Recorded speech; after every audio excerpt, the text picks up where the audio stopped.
Welcome, ladies and gentlemen, to the intoxicating intersection where hops meets HTML, where pints collide with pixels. Welcome to the one and only Beer and Broadband. We've got an exciting podcast for today with some amazing panelists, and let's kick it off right away with introducing our panels. And I'll start with the notorious, the infamous, he's been on multiple shows already, Mr. Brian Hollister from Bonfire. Hey everyone, thanks Nick, super glad to be here. Again, Brian Hollister, CEO of Bonfire Infrastructure Group. We are headquartered in Denver, Colorado, and work with municipalities, sovereign nations, really trying to work with folks that are typically underserved or not served, and working with those communities to help them develop sustainable broadband solutions. So we really help from the very beginning, where it's an idea, figuring out what's possible, to fully executing the network, to ultimately operating the network if the particular community needs help operating the network. So really an end-to-end solution, and excited to be here and excited to drink some beers with some great guys. So thanks for having me. Thanks, Brian. You could almost say you're all involved in the whole broadband life, right? That's right. We literally are. Yeah. Awesome. Let's move on to Dennis. Yeah, Dennis Pappas. I'm with Nextlight, which is the fiber internet company in Longmont, Colorado. Longmont's a community. The last census, a little over 100,000 occupants. We have about 45,000 rooftops that we built to, a lot of those being MDUs, and that continues to grow. And right now we serve roughly 26,000 customers. Our target for the end of the year is 27,000. So we have a lot of growth still going on, even though we completed the network build. And I should put, I guess, completed in air quotes, completed in 2018, because as you know, you're never done building a network. It continues to expand and grow as the technologies and the topology of the area changes. So, awesome. Welcome, Dennis.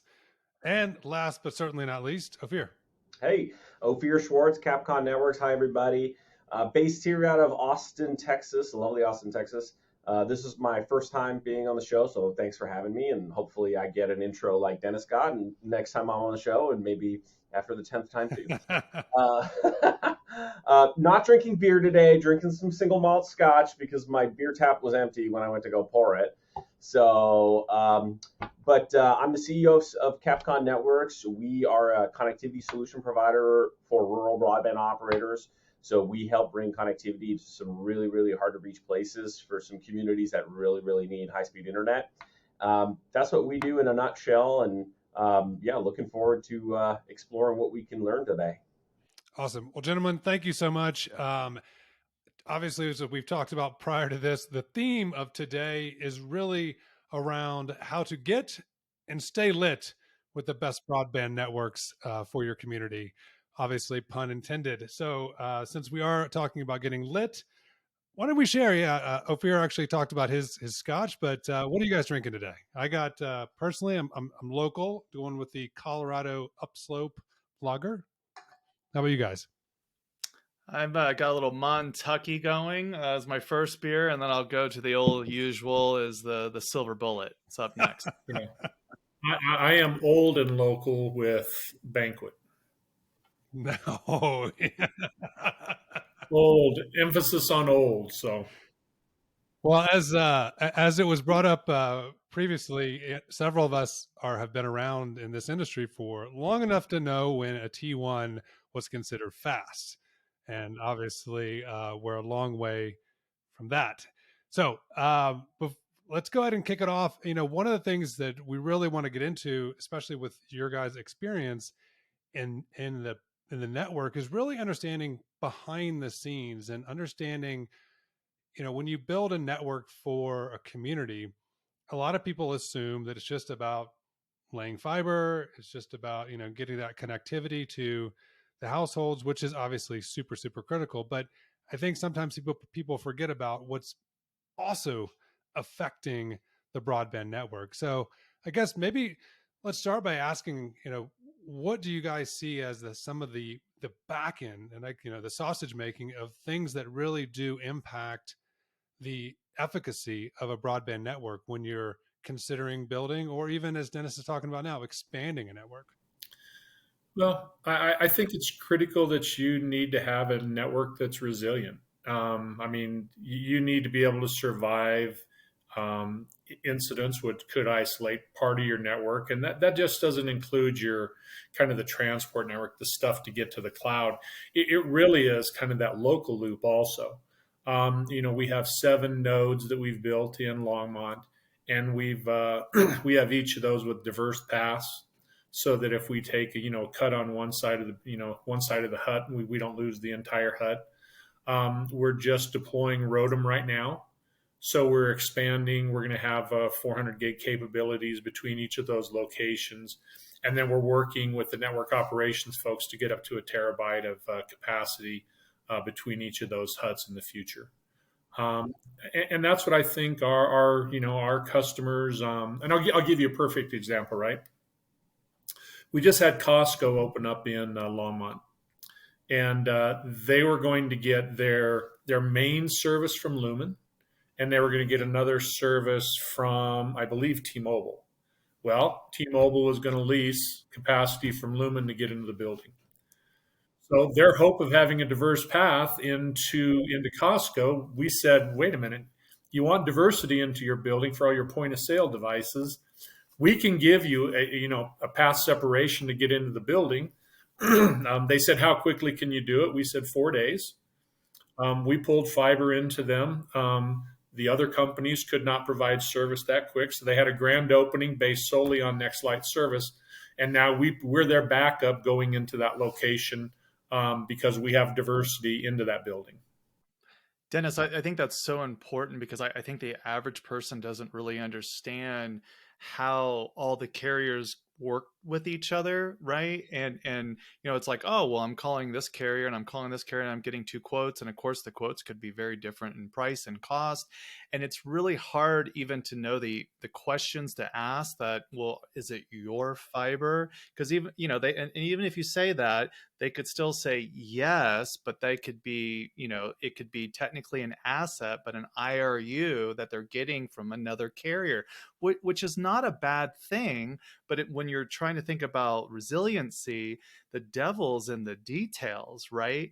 I mean, I was just with a group 2 Fridays ago, at the closing, right? It was just right before the closing of Arapahoe Basin, and it was all a bunch of telecom executives. Someone hosted a great party out there, and we were talking to a CIO that manages, I won't say the company's name, but it's a large management company that manages lots of hotels, and they had a major outage here in Denver, and everybody was pointing fingers at each other, of course, and ultimately the telcos were saying, oh, we think it was a power issue with Excel.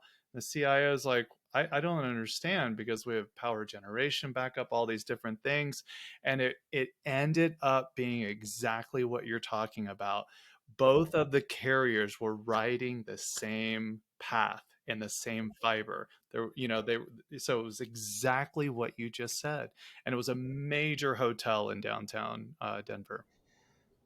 Path diversity, I think, is probably one of the most critical elements of a network, right? Whether you're delivering to the last mile, a Costco location, or you're trying to, stand up a network in some small county in eastern Texas, right, that has to connect back to the internet, that diversity has to be vetted. And a lot of times, folks don't really know, right, to ask the right questions, right? What diversity is a rabbit hole all into itself. And if you don't really understand what diversity actually means, then you could get yourself into a lot of trouble. We talk about diversity all the time, or customers ask us for diversity, and we're like, well, what kind of diversity? Do you want path diversity, route diversity, lateral diversity, central, serving wire center, equipment diversity? There's a whole bunch of questions to unpack when it comes to diversity, and it's probably one of the most critical elements, I think, for both greenfield and brownfield, operators, 100%. So why don't we back up a little bit, since we do have tech savvy beer connoisseurs that listen to this podcast, but maybe we zoom out a little bit and just, let's talk about what is diversity. Like, let's really define what does that mean to the average person, right? Not necessarily those of us who are making it happen, but what does it mean to the average person? We define diversity as having individual unique paths into a location. And I believe the definition of diversity has 25 foot of separation. I think that's the proper, I think that's the right footage. But it provides where you can split your traffic, or you can put all your traffic on one and have a failover that's going to cut over in X number of milliseconds. If you have an event that will ensure that the customer continues to have service, even though one portion of your network has been damaged or taken. You said a key point, that 25 feet, whether that's the correct definition or not. The point being is you could have two diverse paths coming in, but if they're both in the same conduit coming across the property, right, you have a problem. So it's physically coming in two different places, right, into your data room. That's the key point, because we'll see people work really, really hard, and then ultimately, the paths collide. And they might put them in a separate conduit, but they're right in the same bundle, and that's not proper diversity. We stay away from same trench, same sheath. You gotta have both those. You can't have either of those things to be truly diverse. True. Yeah. When we talk about diversity with folks, it's like I said, it's a Pandora's box. How far down the rabbit hole do you really want to go with diversity? But by default, given the nature of the types of stuff that we're talking to folks about, it's from the location, from the entrance of that location. Are there two diverse laterals or two diverse entrances into a physical building where a service, or in a geography, can they be separated, right, within that local geography? And then from the path perspective, all the way back to its destination, are there any overlaps? Because, fiber is not like a straight line, right? They run up streets and they cross over, and then they double back and they go up a train track, it's all over the place. And so you really have to follow that path to its destination all the way to its destination. And if there is any intersection at a serving wire center or maybe a data center, what's inside of that facility? What equipment is in there? What shelf am I going to be on? Or what shelf is this service going to be on? Can it be diverse from another one? Well, I guess the question is then why should a community, let's just use the dentist community, why should people that subscribe to Nextlight or any other service provider, why should they care? Uptime. Well, I mean, we shoot for 5 nines uptime. I mean, here's how important it is. We had a customer on Sunday night who called into our knock, which is, we don't cover 24 hours a day. We cover till 9 o'clock in the evening, and couldn't get a hold of us. So what does the customer do? How important is it? They call 911 because their service went down. And so that's how important broadband is right now. That's how important I have to get to TikTok or else I'm going to die. Yeah. So we get a call from local law enforcement that says, you've got an issue here. And sure enough, I mean, there was a push on some piece of equipment, and we had to reset the router. So we helped the customer reset the router, and their service came back up. But literally, that's how important it is for customers to have that diversity. And you're right, they don't see it. They don't see anything that goes into it. They don't see the AB feed for the power. They don't show two unique sets of equipment that sit in the huts, which double your cost of building the network. They don't see the resiliency that's between all the huts, so that if you take a hit on one side, you're safe on the other. So, it's very transparent, and there's very few customers that realize or acknowledge the work that it takes to get there. But it's something that we do, and I think that's the reason why we're winning in the market. And I'm going to put in a plug now for Nextlight.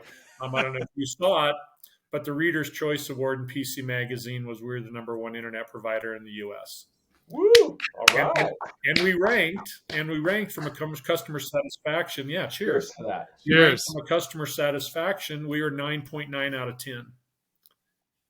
And that's the reason we are, is because we offer a smoking hot, up to 10 gig network that's up 5 nines, probably even more than that. Look, at the end of the day, networks will fail. Now, from a subscriber's experience, it's up to the operator to abstract what goes on in the background, right? But network links, upstream internet, there will be equipment failures, whatever the case is. Fiber cuts, guaranteed.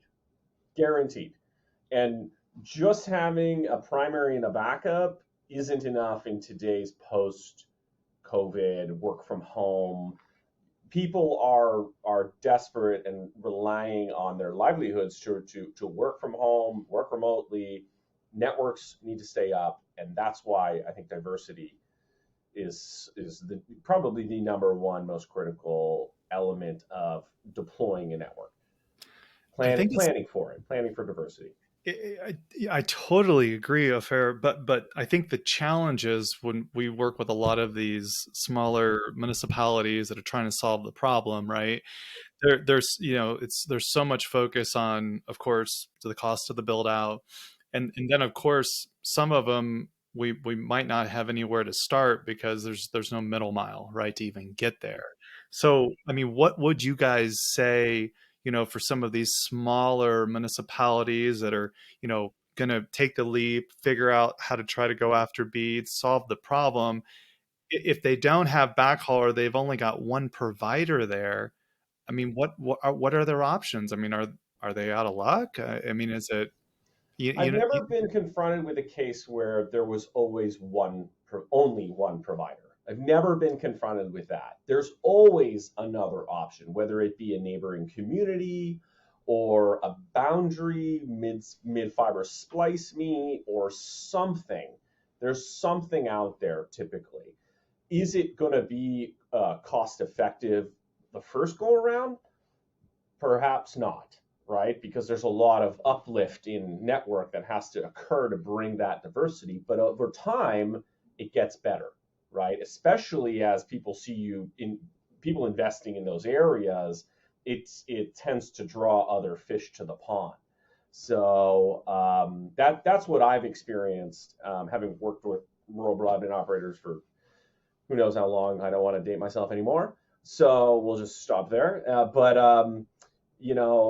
That's what we've experienced. I've never come across a scenario where we haven't been able to find anything for them. A single that's never happened. Yeah, not in my experience. And as we've talked about in our network, we're multi tentacled out to the internet. I mean, we've got 4 different providers that we partner with, and it's expensive. And one thing we're doing, we've got 3 other communities that are building the same type of network we are: Fort Collins, Loveland, and Estes Park. All 4 of us are with PRPA. That's the power provider in the communities. We're looking to do some joint things to where we can help those smaller communities offset their transport cost and still give them then the diversity that we've created and offset some of the costs for us. It's cheaper for us, it's cheaper for them. We're doing the same with our DDoS mitigation. Why would Estes Park spend $1 million on something to mitigate DOS attacks when we've already got a system sitting there and we can bring their traffic and run it through our scrubbers and send it back to them? So I think, you've got to have multiple providers. Really, partnerships are critical for any of these communities that are doing it, because the county's doing something, the cities are doing something. There's the CDOTs of the world have fiber that runs all over, and there's opportunities for partnerships there. So, you really need to focus as part of that build out plan is to establish a number of strategic partners that are going to help you out. And, it's kind of the I'll scratch your back, you scratch mine type of deal. So, well, let's actually go down that route a little bit. I mean, we've talked, obviously, partnerships in general in the broadband world is, I think we can all agree, are pretty important, whether it's in all elements of it. But when we think about partnerships and even that, what type of partners do you need on the technology level to help deliver that? What should the provider be thinking about, knowing that whatever their choice in partner and technology will ultimately end up with the guy, whether he calls 911 or not, right? Yeah. So when it comes to partnerships, my advice to any listener, take it for what it's worth, is make sure that partner has a bag of people that they can call on, right? They're carrying a bag of people, not products, because this is not a product solution, right? You cannot go to a Lumen or an AT&T and be like, hey, I need a 100 gig transport at these coordinates in the middle of this street in this hut or in this manhole back to Dallas. What's the price for that? Right? It's not a productized business. That it's a high touch, highly nuanced, complex sort of engagement, and it requires people first and foremost, lots of people and lots of contacts. And it requires, a lot of creative solutions that bring together multiple people, not just one particular provider or partner. I want to dive into, I guess on that note, and I had to break open the second one because you broadband master brewers here, making me want to have another drink. I guess let's talk a little bit again down further into into the weeds of behind the scenes of what the consumer and the business doesn't see, and let's talk about how do you deliver the network. So one term that we don't get into a lot is peering and network capacity, and we joke about capacity all the time of people capacity, business capacity, network capacity, but what does that really mean? I guess let's dive into that a little bit and understand both from at the front of designing a network, engineering and designing and constructing, all the way down to the equipment to the delivery. What does that mean? Well, and we've talked about it on calls before. We made a mistake in how we designed the first few phases of the Nextlight network because a consultant said, with two formidable competitors in your market, the most you're going to get is 33%. And so we designed a network, at least in the first couple phases, that was for 33%. And in those phases, we're at 60+%. And so, which has meant that we've had That's to go a full in. beer right there. Yeah, exactly. Which has meant that we've really had to go in and spend a lot of money just trying to upgrade and change in the design so that we can provide the needed capacity in those phases. The other piece of it, we talked to, Nick, you mentioned capacity. As I said, we have 100 gig links going out of the city. So we have 400 gig total. Our total, and this was, I think, a Thursday night football total, we were at 129 or 130 some odd gig of traffic. So, you might sit there, a customer might say, why would I have 400 if I'm only using 130? And the problem is you have to plan on that. You have to plan on one link or maybe two going down and being able to shift all that traffic over on the other two so that you have sufficient enough capacity where nobody notices a blip when they're talking in a meeting like this. So I think we've really done, and Juan Garcia is our network operations manager, has done a phenomenal job, he and his team, of ensuring that we have more capacity than we need in the network to provide the type of service that we're talking about. But it's a lot of that back, it's a lot of the sausage making stuff that nobody really realizes, that is a customer of ours. So I'm going to raise my hand because I'm going to ask Dennis a question here. So I'm going to play moderator for a hot second here. Well, you got to pick up your drink if you're going to ask him a question. Okay. That's part of the beer and broadband rules. So Dennis, you've got 4 100 gig links to support 26,000 subscribers, right? Which is exactly in line with what we see as far as usage per subscriber, max usage or max usage. Now, with 4 100 gig links, because this is the question I get asked the most, and so I want you to answer the question because you're an operator, I'm not, right? The most often question I get asked is, how can we afford it? Is it worth it to have that much capacity in our network? Can we still make money? I think when you take a look at the history of how capacity's been priced, we see it coming down year over year over year. You cannot afford. We can buy 2-3 times what we had before for $50,000-$60,000 less. I mean, we have saved so much money on our capacity costs because you have more providers. The providers are dropping their prices down so they can get the business. We're taking advantage of that. So you really can't afford, because what you're faced with then is if you have an outage and you don't have enough connections to the internet to then take on that additional traffic, you've got reduced speeds. It's a poor experience for the customer, and we have no data limit, so customers can go mad on our network. We're symmetrical with no data caps, so they go crazy. So, if I can add to that, so I want to kind of maybe even like pivot the conversation. So when we look at capacity as we're orienting ourselves to operators, we're really looking at those transport links, right? We're looking at, that's how you measure capacity. So what is your forecasted subscriber growth, right, over time? And then what is the mandatory minimum requirement for capacity to ensure that those subscribers are up and online when there's an outage? Because it's not a matter of if, it's a matter of when there's an outage, and perhaps multiple at the same time, especially in events of weather. So when we talk about capacity, we talk about transport. That's really where it's at. It's backhaul, middle mile backhaul. That is the sort of sausage, I guess what term did you use to describe it? Sausage making. Sausage making. It starts with the transport capacity because bandwidth is upstream. And once you've got the transport, you can optimize the bandwidth upstream. You can bring in tier 1 IP transit. You can bring in low cost tier 1 IP transit. You can bring in IX, internet exchange, peering. You can also start bringing in the caching locally, right, to help offset all that. But without the transport, no network, no internet.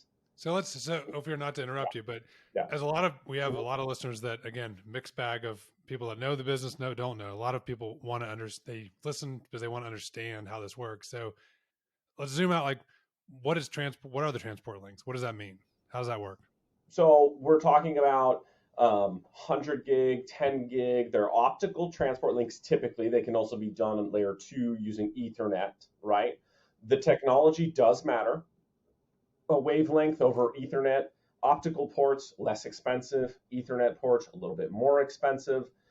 There are some technical differentiators, but for the most part, they operate about the same. Wavelengths are static, or what we call pinned up circuits. So they follow a defined path that you can customize to some degree, depending on what the provider will allow you to do. You can customize them from loc A to loc Z. Ethernet, a little bit less customizable, depending on the network provider, because it reaches a core network infrastructure and then diverts out onto that core diverse network infrastructure. But they're typically offered in capacities of, in 110, 100, 400, and 1 terabyte. 100 gig is sort of the most challenging, I'd say, to get right now, simply because the optics are more difficult to acquire. Whereas, and 400 supply chain. Yeah, it's getting better though. It's getting better. It is getting better. So we tell people plan ahead, like way ahead, way ahead. Not well, like, I guess on that note though, like, and maybe I'll direct the question to Brian, like, how, if you're trying to plan way ahead, like, how important is that engineering, the upfront design? I mean, Dennis made the reference of, very humbly said you did it wrong in the beginning, like, and underestimated the network demand. How important is it, like, from an engineering perspective? Well, it's huge. I mean, engineering is kind of, in my mind, two different areas. Like you first have kind of like OSP engineering, and that's building the physical assets of the plant, right? That's the cable pathways, right? The fiber optics, and what's happened and what happened with Dennis is not uncommon, because in the past we just didn't think we'd have nearly the take rates, right? And the take rates are of course going through the roof. If No, the pandemic really shed so much light on the challenge. And when people really started to understand that fiber provides symmetrical services, which cable does not, I mean, people have gotten educated, right, from it. And so if it's available, they want it. And so the good news for fiber providers is there's more demand. The bad news is, as they're trying to deploy these networks under a tight budget, they deployed them to only handle so much capacity. So like in Dennis's situation and many others, they have to go out and actually, spend construction dollars to go and upgrade some of that physical plant. And that's a terrible situation to be in. If the fiber is engineered properly with enough capacity, we can do anything with electronics at the end and infinitely upgrade it. But if we don't have that fiber and that path there, it's a new construction job, right? And to have to go in and augment an existing fiber network that's been recently built is extremely painful. But developers are challenged in this because they're trying in their best way to connect as many people as possible. But they're trying to but they're only assuming so much of a take rate, and that's tough. So you really need to think about that engineering. There's great products out there that we utilize that help us engineer everything with a path, but then we only pull a fiber when the customer actually needs a service. So it helps us stage the capital, right, as much as we can. And that helps keep the cost down until there's actually a paying customer. And then it's a little easier then to deploy that capital. But yeah, that's the first part, right? I mean, we got to make sure we can deploy everything that's possible. And Longmont is one of several great examples of fiber overbuilders that are commonly having more than 60% penetration. Right, it's common now. If they've got a good name and they've been successfully serving customers, they are growing, right, in leaps and bounds more than they ever thought was possible. And sometimes that kind of success can be an extreme problem. I remember when Dennis went over there, we had a lot of conversations about this because it was a lot of painful conversations that then he needed to go back and ask for more capital, right, to go fix all these problems. So success can bring, problems too if it's not planned out properly. So we got to get the physical assets right in the beginning. Got to use the right products so we can try and stage capital appropriately. And of course, we need resiliency in the fiber pass to any kind of a electronics location. And then there's all this other fancy stuff that Offir's talking about, right? Upstream. It's not just having a diverse path, but there's all kinds of magic that happens, further up. It's managing, IP addresses, IPv4, V6. It's making sure you can even get enough V4 now to support the old applications, right? It's having multiple providers, multiple connections. Do you have peering? I mean, some people have no idea what peering is, right? There's only so many points of actual peering points where all the internet comes together. And a lot of people don't realize they might be 3 or 4 or many more hops downstream to ever get to that peering point. Oh, you brought up hops. Drink. But that's like, there's so many things to consider, right? Because you could be a small rural area and you've signed up with some transport ISP provider that's bringing in your connection, but then you might not realize you're going hundreds of miles potentially in some cases before you're getting out to the World Wide Web. So as you want to access certain applications, you have no idea the pathway it's taking. So we probably should talk about local caching, because that's something that is not really talked about, but is huge in terms of, delivering applications and having these types of, peering relationships with Office 365 and all the different applications. So we should talk a little bit local about caching does not mean getting your money, locally from somewhere. No. And Dennis, you guys are starting to do some caching as well, right? We are. Yeah, we are. We've been caching with some of the Googles of the world, with Netflix, And why don't you talk about what that actually means for someone that might not have heard that term before? Basically, we have an arrangement with those companies where we set up a local cache in Longmont at one of our data centers so that the traffic doesn't have to go. We don't have to go on the network to pull that. It's because it's local. So I want to watch Ted Lasso when I want to watch it. Exactly. I do not want any impact to that. Nailed it. Yep. And we just really started with that. And there's some revenue opportunities in that if you're dealing with the right people to get it. We haven't got to that point yet. We just started the caching probably in the last 3 months. But we're seeing it, and where we're going to see the improvement at is Thursday night football. Because I got to tell you what, Thursday night football, when you take a look at the charts that we come up with for what our traffic does every day of the week, Thursday nights during football season are crazy and how much traffic get put on that network. Well, everyone knows who there's a offers correlation between traffic generated and beer drunk on Thursday nights. Could be. Well, we all know who obviously provides Thursday night football now. So it sounds like you have an arrangement with that company where they're actually putting servers in your data center, right, to host some of that traffic there. Okay. So there's a lot of costs that are associated with like some of the bigger stuff. I'm going to call it the bigger stuff, but the more sophisticated stuff like internet exchange and peering, there's a lot of costs that can be associated to that. Local caching is, I think, one of the probably most unspoken, gems in the creases that broadband operators aren't really taking advantage of, because it's a lot of times it's little or no cost, right?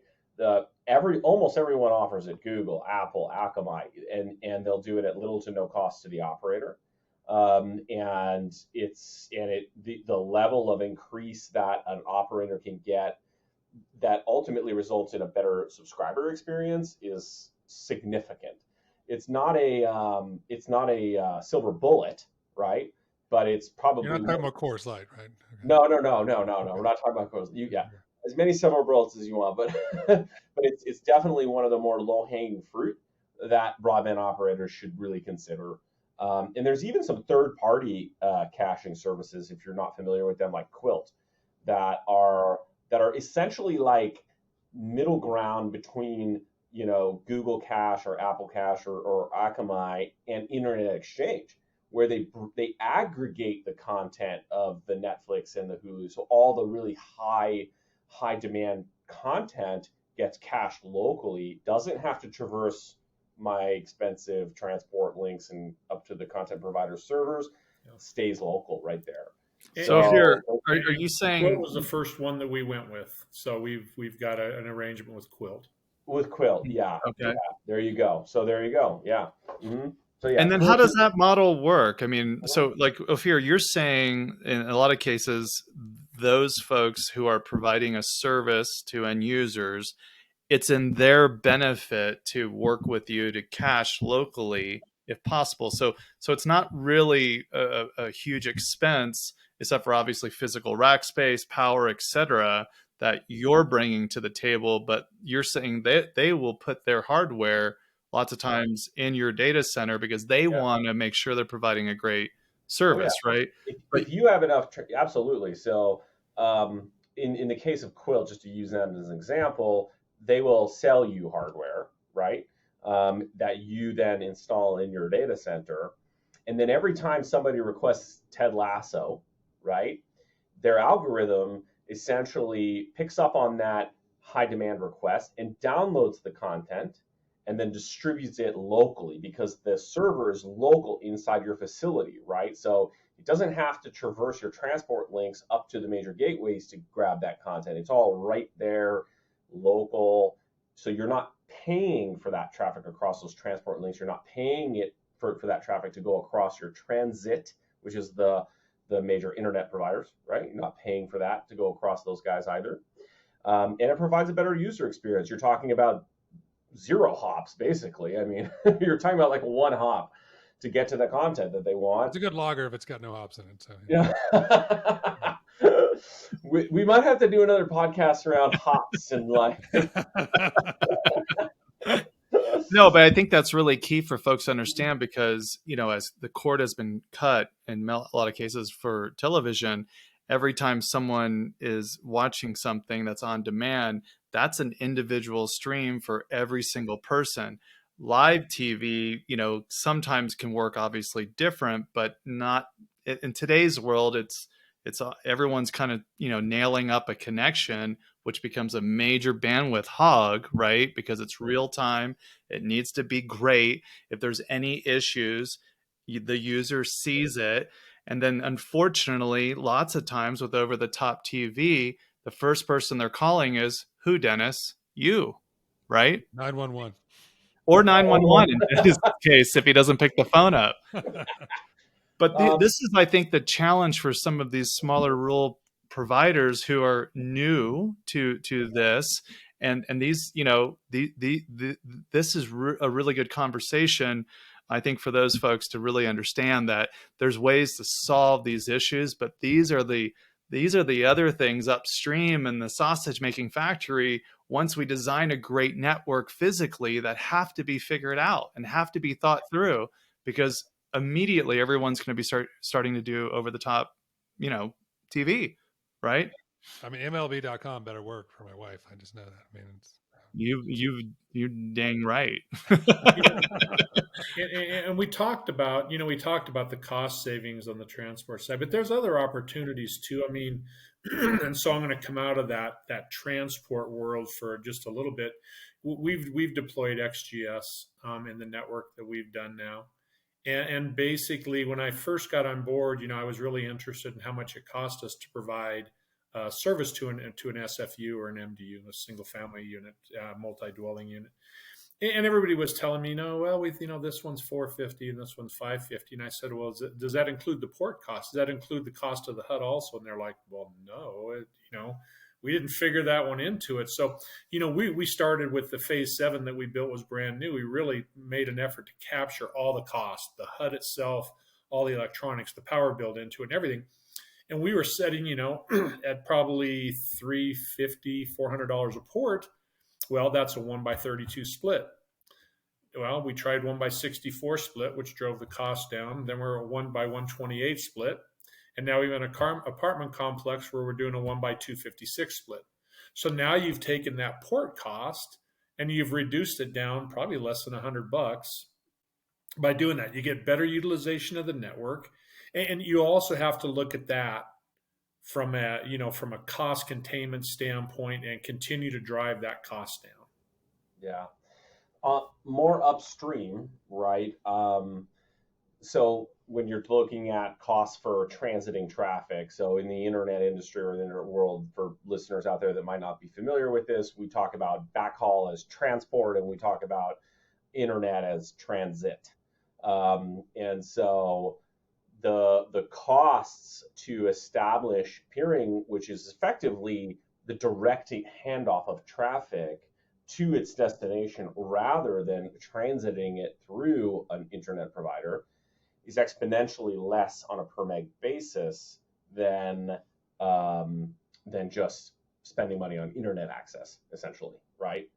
And so what we've seen, and Dennis, you can echo this. I haven't asked you this question yet. I know you guys do IX, but what we've seen is upwards of 65 to 70% of a provider's traffic can be peered off at a lower rate per meg than purchasing transit.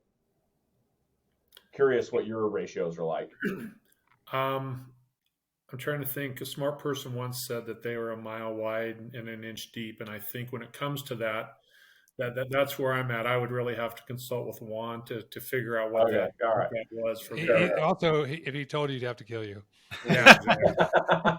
Offir, let's understand that a little bit more, because what you're talking about is, obviously getting right to that peering point, but lots of times you may have to buy transport still through another ISP to get yourself there. Correct. So there's probably a point of when that makes sense or not, right? And is there? I mean, how do you go about thinking through that? Transport's a given.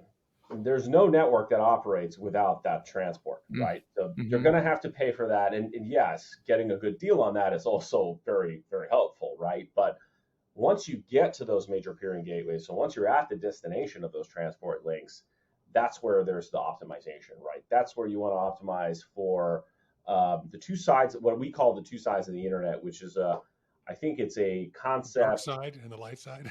Close. we call them the eyeball side and the content side of the internet, right?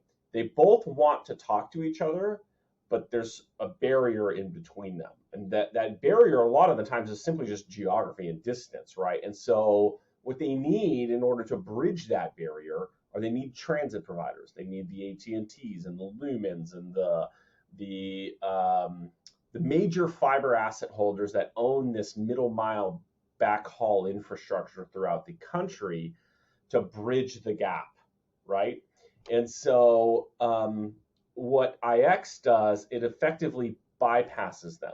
So you still need to use those providers because you need to get to those points, those meet points, right? Those major IXs. They exist in carrier hotels throughout the country. We're talking about major cities, Dallas, Los Angeles, Palo Alto, Denver, so on and so forth.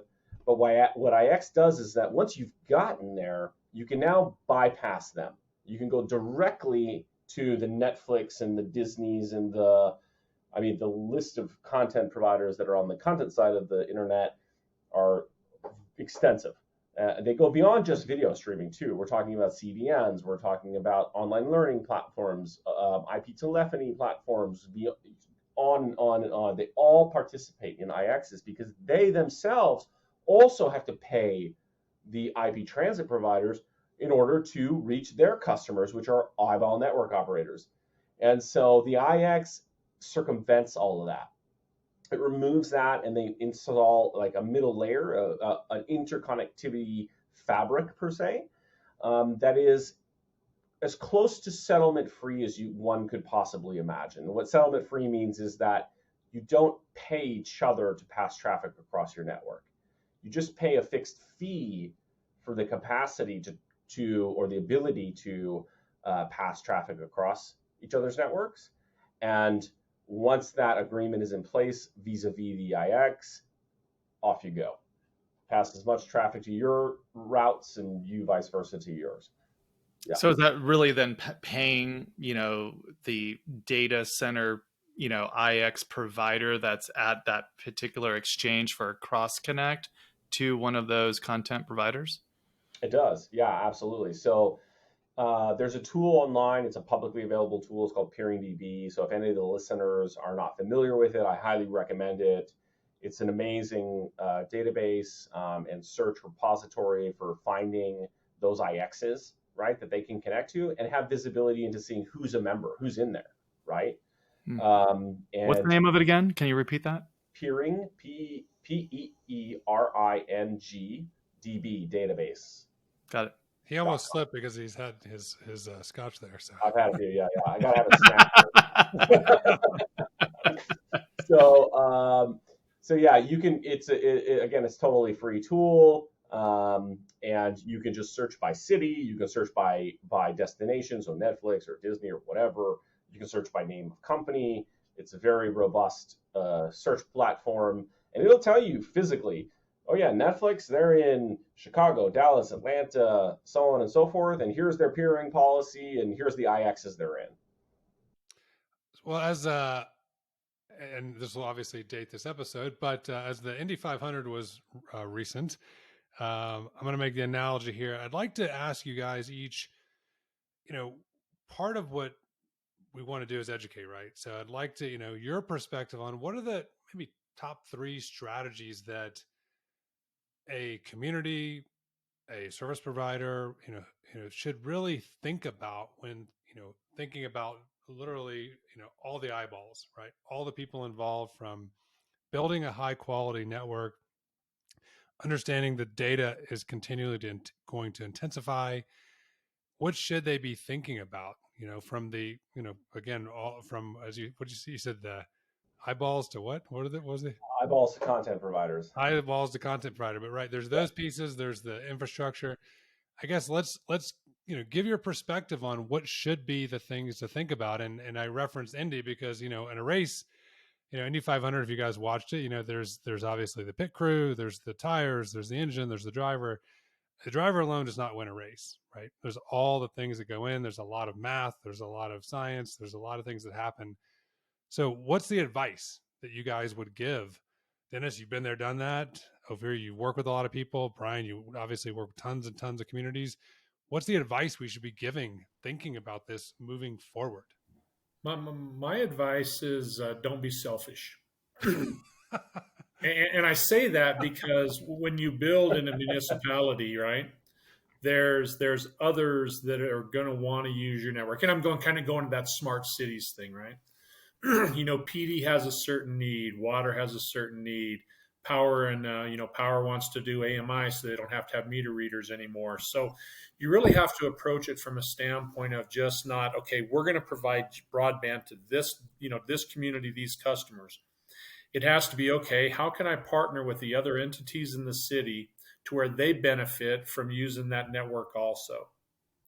And you cut everybody's costs because you arrive through a digital sponsor, whatever that title is going to be, at a common platform. And then others in the city have to kind of conform to that platform. And then you get, you buy more equipment for cheaper cost and those types of things. So really, that's one of the things that I would, kind of the strategies I would say. And then it's establishing strategic partnerships.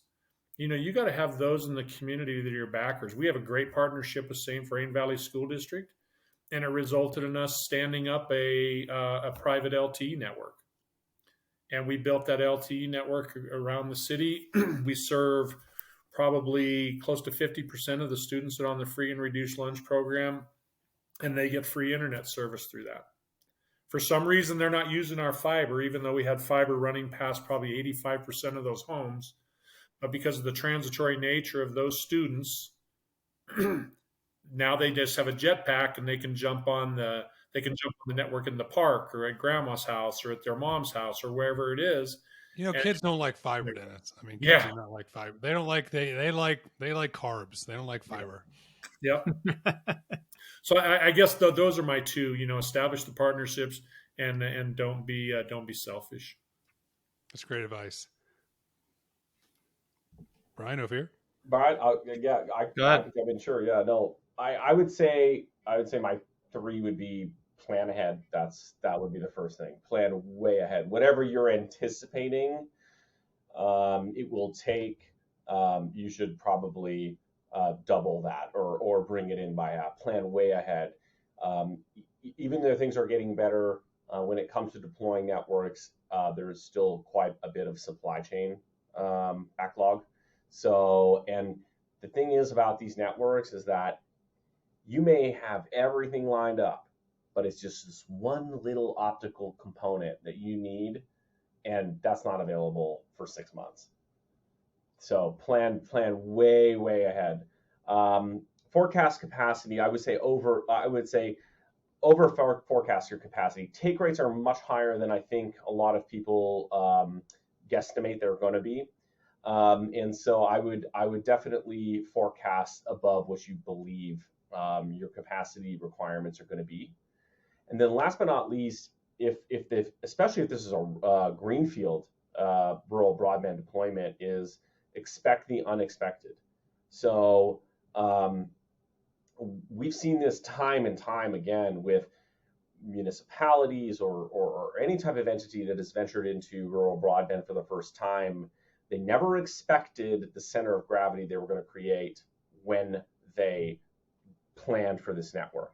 And all of a sudden now they've become the center of gravity for an entire region.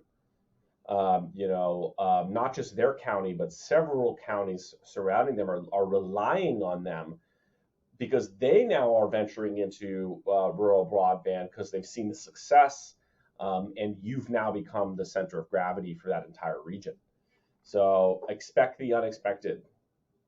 That would be my last words of wisdom. Be a shining star. Yeah. Yes. And just to add on to that, I think, you got to be comfortable being uncomfortable as you enter into, building, a new development, right? In terms of broadband. So, and I think you guys just, said a lot of really great things. I mean, the partnerships are key.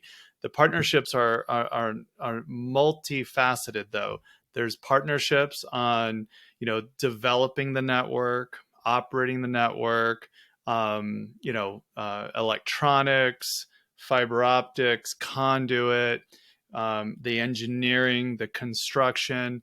I would say make sure you're working with people that want to roll their sleeves up and get in the trench with you and to help figure things out. Right? Don't sign up with somebody that is taking to a nice lunch. It's after that. Let's get on the whiteboard. Let's start working hard. Let's start figuring out. Let's start understanding, right, what is important to the stakeholders of the community, right? You need to understand that. And there's many stakeholders, like Dennis said, right? There's the schools, there's local government, there's all kinds of enterprise. Even in the smallest of these communities, there's so many small businesses. And then when you start to develop, you're going to start to have so many new people starting to come to you, like Offir said, right? A lot of folks know that we've done a lot of work with the Southern Ute Indian tribe, and they have a fabulous network that we've been building out and have been rewarded from NTIA and the state, as well as BIA and the 4 different grants that build this network in Western Colorado. And there wasn't a lot of network there. And now all kinds of people are coming to the table. And one of the things that we try to inspire them with, for 2 reasons, was to help inspire other folks in Indian country, is like, you need to tell everyone what you're doing. So partners will start to come to the table. And we have now the biggest tier ones wanting to, work with them because they understand they're laying network where there's never been network, right? They can now upgrade their cell sites, right, with fiber versus microwave backhaul. All kinds of really great things are happening from that. And so we're trying to inspire not only Indian country, but any municipality to go out there and tell people what your intentions are. Be open, right? And let the ideas, come pouring in, and figure out the right partners to work with. And don't lock yourself totally in, right? With any particular electronics vendor, any particular transport vendor, right? Don't lock yourself in, because the market is always evolving and you need to stay open. And there's, what's beautiful about this industry is it's always evolving and changing, and it's always getting better, right? It's always improving. So be open, and be open to learning, because there's a lot to learn, and figure out the right people to work with. It's at all levels. It's a very complex thing to obviously orchestrate, not only building the network, but then sustaining it, right? And we're hearing from a lot of municipalities that are getting ready to go after BEAD funding. The funding is just the first part. How are you going to architect a sustainable network?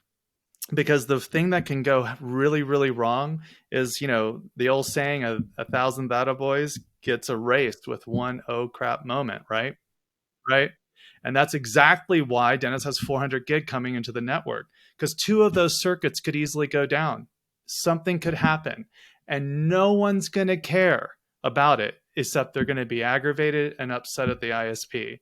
And I think that's a big thing for municipalities to really consider, because they're taking on a great responsibility. And they're used to that in the sense of delivering power and trash and other things. But people get pretty weird and wild, right, when they can't get online. They call Right. 911, apparently. Dennis. Yeah, it's emotional. Exactly. It's emotional. No, Nick, you said it. It's emotional. People it's emotional. Yeah. I mean, trust me. I as in my past, I had when I had ISP that was in the middle of the Pacific, where they dropped an anchor, and this anchor went and basically sliced the cable fiber. Like, it's problematic. People get pissed. Yeah. It's like cut a submarine cable. Goodness, yeah, for sure. Well, guys, I'm gonna one last thing. It's somewhat tangential. I think that's great advice. Obviously, be the shining star. Be transparent. have the right partners. All great advice. I'm just wondering, because obviously it's in the news a lot. How do you think? How do you think AI is going to impact the continued demand for the infrastructure and the world we live in for broadband and trying to deliver? What do you think? Like, bring out your crystal ball, bring out your crystal beer, whatever you want. But what do you think is going to happen in the next 6 months on the AI front? Is this like a one sentence answer or a Yeah, whole right. other episode? No, because we could talk about this all day. So let's, just your your hypothesis of, how does it really affect the broadband network and the broadband world? Am I allowed to consult Chat GPT?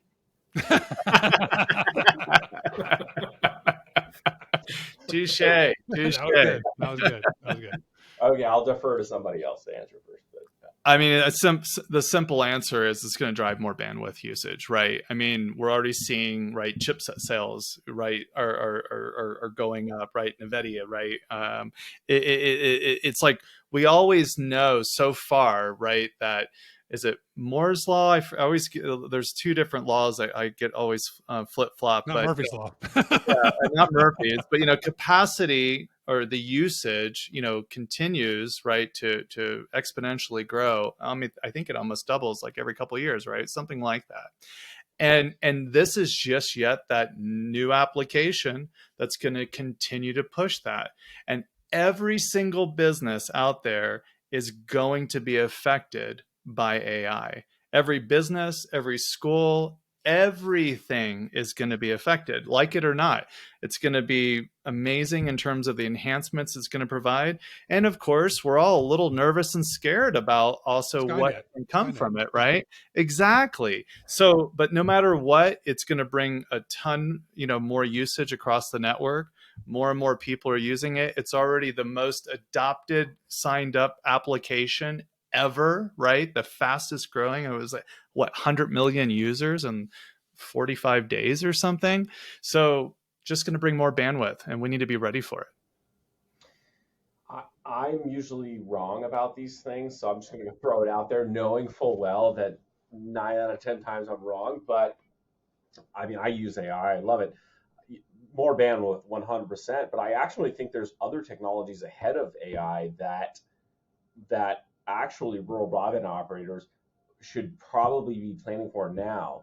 And those are like 4K video and telehealth, because those are highly bandwidth intensive applications that content providers want to push out. So those streams are big buku bandwidth hogs. Yeah. And you both touched on it. I mean, we're concerned as a provider of the bandwidth utilization and how much we're going to have to grow in the future to address all of these different applications that, the introduction and now the adoption of AI is going to drive into our network. I wish we knew what that growth looked like, but I think we've got enough capacity today to where, once the forecasts start coming out, that we'll have some time to react to it. And we're not going to find ourselves to where we're being overtaken from a capacity standpoint because we misforecasted something. Well, Dennis, I think it's just like you said, like, the construction never, stops, and neither does the broadband capacity planning aspect either, right? I mean, it never stops. So you do what you need to do now. You have triggers in your planning, preparation that then, obviously drive you to then increase that capacity. So you never getting to a point where you could obviously experience a big failure or, obviously reduce the customer experience in a negative way. So the job's never done. Right. Well, gentlemen, we have talked about the shining star. We've talked about the sausage making. We've talked about the silver bullet. The silver bullet. We've gone in all areas, and unfortunately, this does bring us in the end to another hop-filled, broadband, tech-driven episode of Beer and Broadband. We are internally grateful for your participation, your insight, and your humor, especially my hops jokes. So, I thank you for all of your guys' feedback. For those of you who want to listen more, You can always check us out on Spotify, on YouTube, and anywhere you want to just Google Beer and Broadband. And as we try to say often, stay thirsty and for both beer and for knowledge. Thank you guys all for your participation in this latest episode of Beer and Broadband, and we will talk to you soon. Cheers. Cheers.